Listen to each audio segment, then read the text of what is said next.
If you like the content of this channel, consider supporting us by using patreon.com or using Brave Payments. Click below in the description. What's up, everyone? How you guys doing today? My name is Rex, and this is your Daily Chat Season 3, Episode 5 for April the 25th, 2018. How's everybody doing today? What's going on?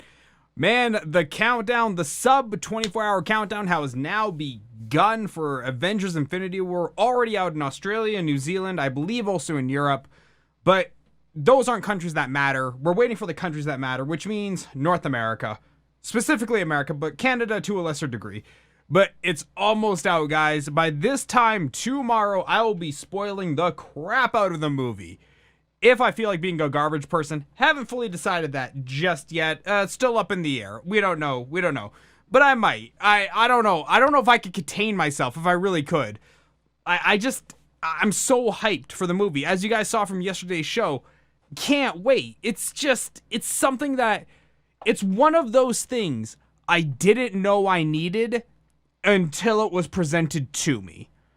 And now I know I need it. Now I know I have to have this in my life. Without this, I don't know if I could say 2018 was a good year. Even with all the other good movies coming out, Ant-Man and the Wasp, Jurassic World 2, The Incredibles 2, Venom, even with all that other stuff, I don't know if I could say I lived a good life if I didn't get Infinity War. If I didn't say, like, you know, all that stuff about it. So yeah, no, the hype train has already left the station. We are well on our way. Part of me was kind of thinking of doing my own little personal 31-hour marathon leading into the movie. And what's crazy is with 19 hours left, if I started now, I would not even come close to finishing the 10 years of stuff that's been put out for me to have to consume. Wouldn't even come remotely close. And that's just the movies, not counting the TV shows, which run multiple seasons, which each of them would take about a day to get through. So if you wanted to do all of MCU leading up to Infinity War, you would almost have to quite literally set aside a week, possibly week and a half if you wanted to actually go to bed at any point in time, to just watch it all. It's insane how much content, the volume of content that there is for the MCU.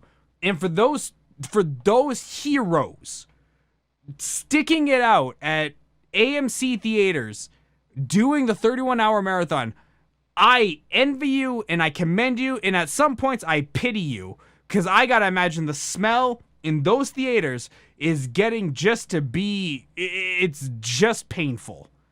I have to imagine it's just painful right now when you've been in the theater, because, you know, some people, like, were smart, and if they've already seen the MCU and they're just doing it for, like, you know, the token value of it, and they already saw garbage movies like Thor: The Dark World, which, amazingly enough, I haven't seen yet, but I heard enough people tell me it's garbage, I'm inclined to believe them.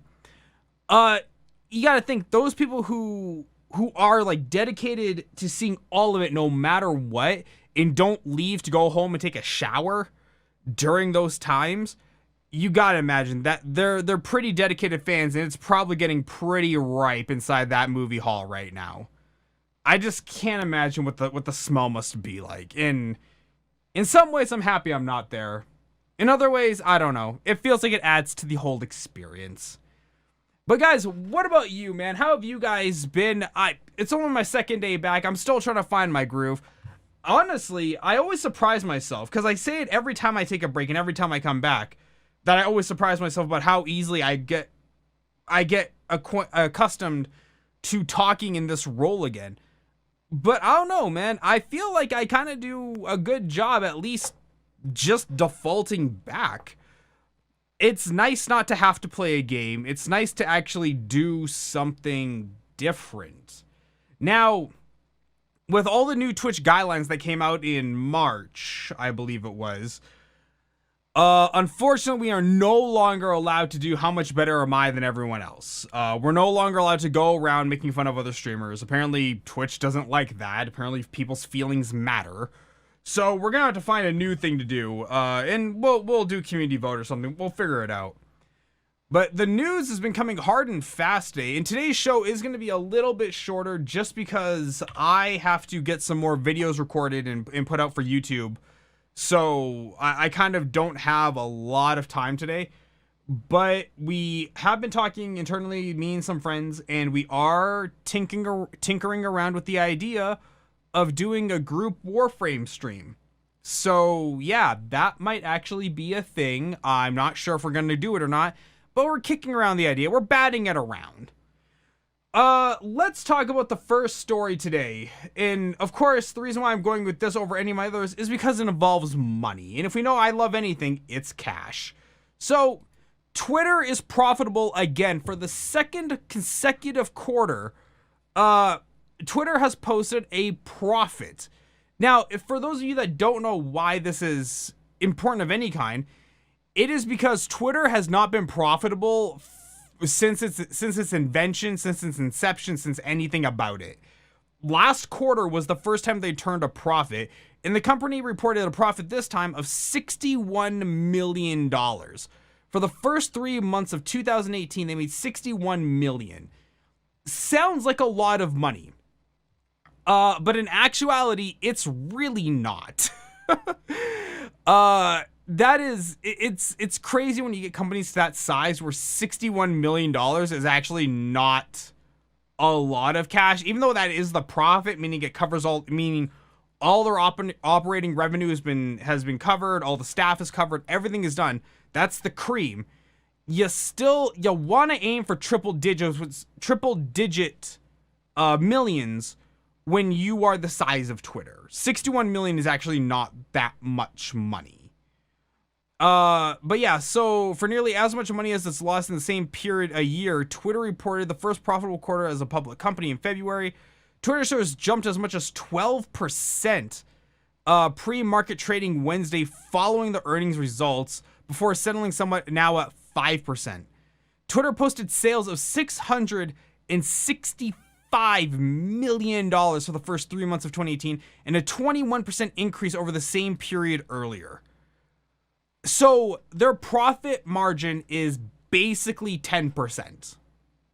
If you have to boil it down, they basically profit 10 cents on the dollar, which is not bad. That's about the level of Costco revenue. Costco makes on average about 11 cents on the dollar. So it's in that same line. But once again, when you're the size of Twitter and you don't have a physical product, you should be able to claw a lot more cash out of that same amount of money. Like Costco has to pay for warehousing products and staff and carts and security and cameras and tires and all that other crap. But let's see here. So Twitter has 336 million monthly active users globally, adding 6 million users from the prior quarter, up from 327 the year earlier. Nearly all the growth is coming from overseas, and Twitter's had 69 million in the US, unchanged since last year.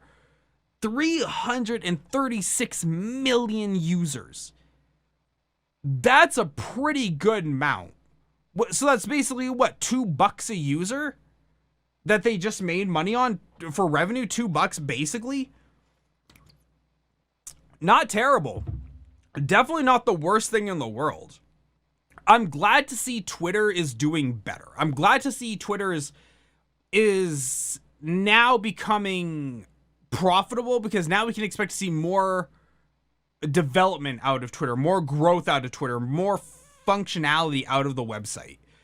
The earnings comes at a sensitive time, though. The Twitter is one of the several internet companies with a potential to face great user and regulatory scrutiny in the wake of the Facebook Cambridge Analytica scandal. Oh man, yeah. The Facebook Cambridge thing, that was something else. It's way past the point for me to even weigh in on it.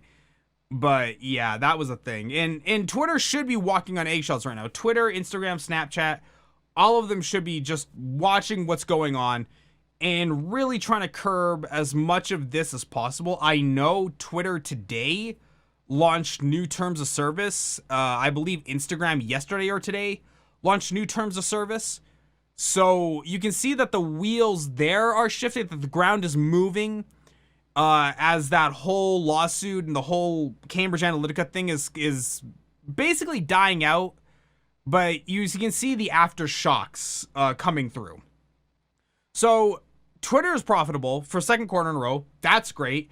Basically 10 cents on the dollar. That's okay. It could be better. And they basically made $2 on the users. So good on Twitter, I suppose. Always love to see these earnings calls because these tell you where your favorite social media platform is lying in terms of its growth potential. Now, in speaking of big companies, Google today, really early today, like 2 o'clock in the morning, rolled out a new Gmail app features. And the big one everyone is talking about is snooze. From what I can gather about this feature, I guess you can set it so it knows when to ping your email to check for new email updates.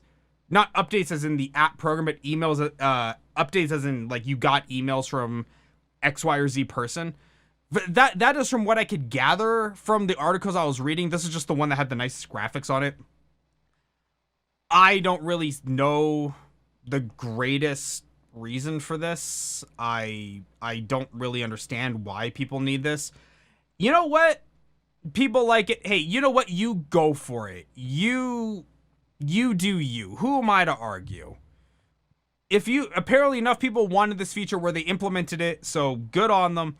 But yeah, I don't really see the appeal to the snooze feature. I really don't care.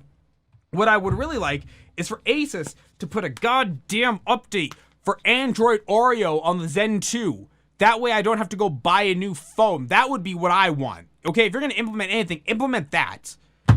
Having cell phone companies that only maintain their cell phones for 2 operation OS generations is absolutely ridiculous. Apple is coming up on a 5-year generational support for the iPhone 5.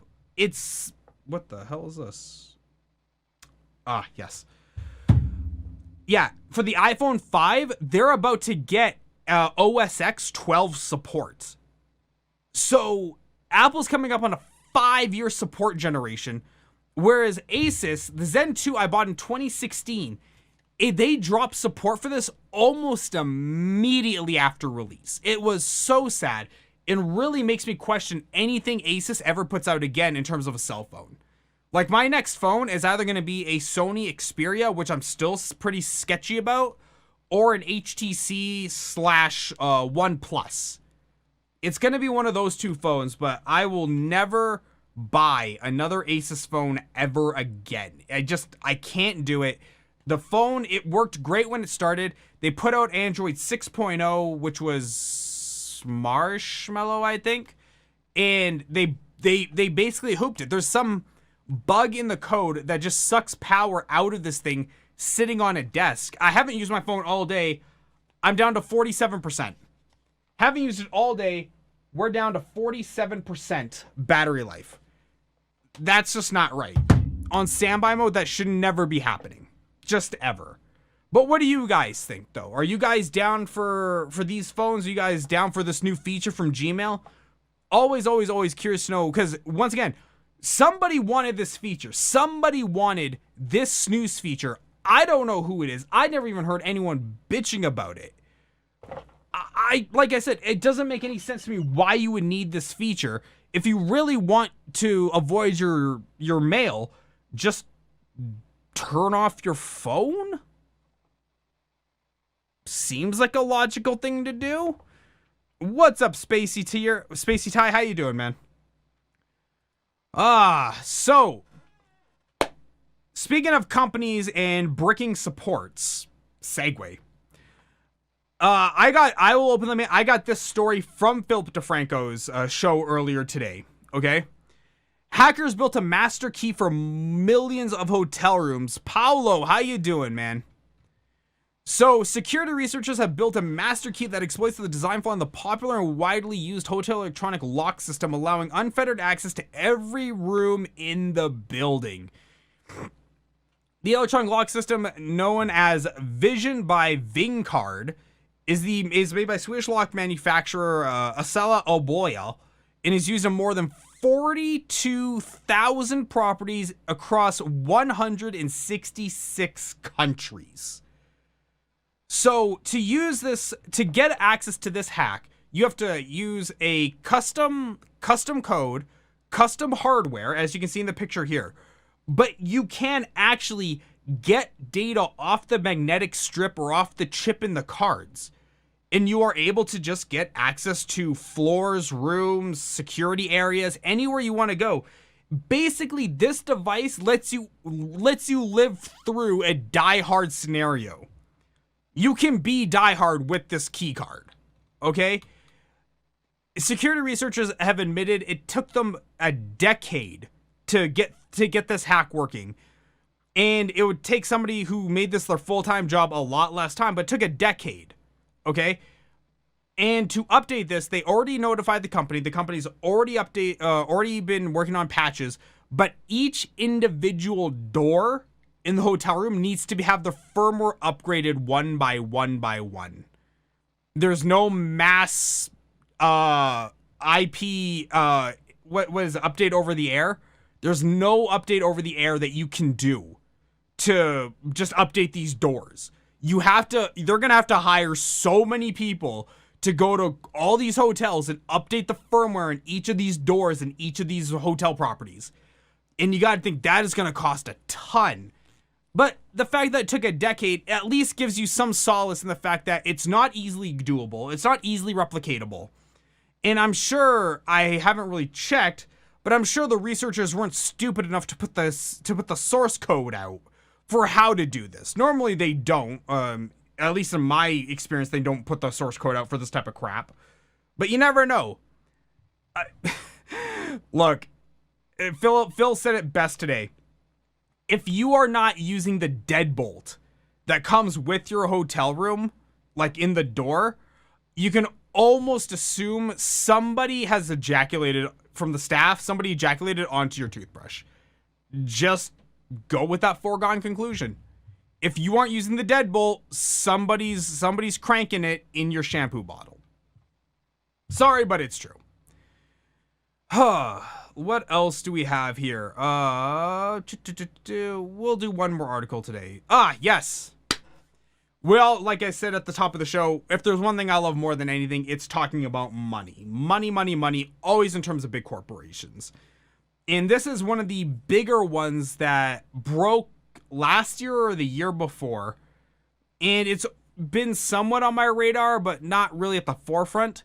But Apple apparently lost their case and now are going to have to pay 13 billion euros to Ireland for the back taxes. So for those of you that don't know what I'm talking about, companies like Google, Twitter, Apple, IBM, all of them, either hide their money in tax havens, or in the case of Google, send their money around the world. Just take it on a vacation around the world so it keeps avoiding taxes, okay?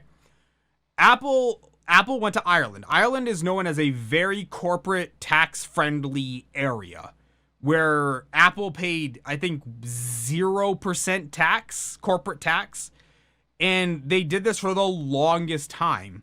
And when found out, obviously, governments were not happy. The EU was definitely not happy. US was pissed. And yeah, so they got slapped with a lawsuit. They had to go through all the rigmarole. And now they are going to have to pay back $13 billion in back taxes to the Irish government within weeks over what the EU competition authority said was years of sweetheart tax agreements. That's a nice word, sweetheart tax agreements. I got to remember that. Yo, what's up, Dexter? How you doing? Although the Dublin and Apple still reject the ruling in 2016 by whoever the hell this person is, the EU's competition commissioner, the agreement to begin payments marks the watershed is the biggest case in Europe-wide crackdown against the tax practices of American tech companies. Apple's repayments will be held in escrow account while the company and the Irish government continue their appeals in the EU courts. So, yeah, obviously you're going to appeal this. You get slapped with $13 billion as a major corporation. I would hope you fight it. God, I hope you fight it, because Lord knows you should be fighting it. But I don't know how many payments this is going to be. They don't break down the exact number of payments in the article, to what I remember. But yeah, it is, it is pretty crazy how much money they're going to have to pay for this, tax dodging, essentially. So, why no Far Cry? Well, I'm on summer break. I haven't done my talk show in 4 months, 3 to 4 months. I miss doing my talk show. And honestly, man, I'm a little burnt out on Far Cry. We just spent the last month doing Far Cry 3 and Far Cry 4. I needed a small break. And I really do miss the talk show. And plus, the talk show is good for my voice. It helps me, like, talking for long periods of time does help actually quite a bit. So that's why we're doing the talk show today. We'll be back to Far Cry probably on Saturday night. I'll probably do it Saturday night. The Daily Chat only really runs Monday to Friday. But I'm also tinkering with doing some changes to the show, where it'll still be live on some days, but I might do like little bonus YouTube only episodes just throughout the day. So, you know, you might get 3 episodes of Daily Chat in a day, depending on how the news cycle goes, because the news cycle is incredibly important. What are we going to talk about on IRL? Man, it's whatever you want to talk about. Normally, I do like tech news, business news, stuff like that. But at the end of the day, if I have someone to talk to about something, I keep talking. And if not, I talk about the articles I got for the day. I wrap up the show, and I go back to what I was doing. Like today, for sure, I have to kill the show basically. I have to kill the show relatively soon because I got a boatload of videos I need to finish recording, editing, and posting to the Overstream YouTube channel today. Because I'm coming up on a timeline here and I got to get that stuff done before Friday. So, I was talking about Apple having to pay $13 billion to Ireland over tax dodges. That's what we were talking about. Because that was a landmark case that is going to ripple through how American tech companies try and hide money, basically. Because, yeah, they hide money in all sorts of funny ways. Like the Canary Islands is a great place to hide your cash. But, yeah, we were just talking about that. So, what's new with you, man? What have you been up to? And while I wait on that, I know you guys saw this yesterday. It's been talked about the last few days, but Amazon will now deliver packages to the trunk of your car. If you guys don't remember, last year, Amazon introduced Amazon Home or Amazon, I don't know. It was called Amazon something. And they basically... They had an electronic lock. It had a camera so you could see who was at your door. They open up the lock in your house, drop the package, take off. Just pieced out. People were not super thrilled about the idea. I can see why I wouldn't be that thrilled about it either. Okay? So, anyways, they introduced that. I'm not sure how that went, but now they're going to partner with GM and Volvo to be able to allow Amazon delivery drivers to put the item in the back of your car. Why are they doing this? Because doorstep package theft is actually a major problem. It is a super big problem. So this is being done in an effort, even with the last one where they dropped it into your house, it's done in an effort to curb theft. But the problem people have with this is not the inherent idea of somebody just dropping something in your house. That is a concern, but the bigger thing people are worried about is, what if the driver who's delivering your packages happens to be the Zodiac killer? Or what if they happen to be, the cat burglar on the side? You gotta fund that, you gotta pay that addiction somehow. And that could be a problem. So they might case your house out. They might case out your car. Hell, they got the trunk open. The trunk is basically all, like, look at this picture right here of some GM potato mobile. You can crawl your way to the front, jack all the cash in the cigarette container. Bam! You got an instant boost in your raise for the day. You never know, and that's what people are really afraid of. And should they be afraid? Yeah, you should be afraid. But is your car nice enough for anyone to damage it? If it's not, then you shouldn't be afraid. You got nothing to worry about. What makes me think is that your package won't be stolen afterwards, or you get carjacked, then what? Well, I think if you're getting carjacked, you got way bigger problems than whatever package you were getting. You've got super bigger problems. Look, I appreciate Amazon's initiative in this way. I appreciate them for trying to help fight a problem that's really, they're trying to help fight a problem that's really not their fight. They just sell the product. UPS just delivers the product. Neither one of them has to do anything. But the fact that they're trying to help consumers shows at least some measure of goodwill. I'm not super sure what the benefit to them is. The warm fuzzy feeling isn't good enough. The warm fuzzy feeling like, oh, we saved somebody their package, that's not a valid thing. No. I still haven't really put my finger on the pulse of what the benefit of this is. I can see the benefit of this as partnering with GM and Volvo. Money changed hands somewhere here. Okay? Money changed hands here. But to let them into your home, I don't know exactly what, unless you need like those Amazon Home things or Dot things or Echo things. If you need that, then okay, that could increase sales. But I don't see the direct financial gain for them to do it. I guess drone service wasn't good enough. I don't know. Did they ever cancel that drone service? I think they might still be rolling it out. See, the problem with the drone service is the regulatory boards of the drones. That's what really was hard about it. It wasn't Amazon couldn't get the technology working. They could probably get it working just fine. It's the fact that you have governments just limiting like crazy what you can do with the drone. Because I haven't heard about any drone activity from any company. Max, 7-Eleven, Domino's Pizza, Amazon, Burger King. I haven't heard any words from any of them. So I think the regulations might be hamstringing the drone market more than lack of innovation is. That's what I think is happening. Okay. Well, on that note, guys, I do got to peace out here. It is midnight. Guys, thanks so much for tuning in. If you like what you see here, you guys want to participate in the show, do follow me on Twitch TV, follow me on Mixer, hit those follow buttons, follow me on YouTube, hit that subscribe button if you want to catch this archive, any archive tutorials, reviews, anything like that. Other than that, man, I've been Arif. Thank you so much for tuning in, and this has been Daily Chat Season 3, Episode 5. We are now, what is that? That's 12. We are now 18 hours until Infinity War.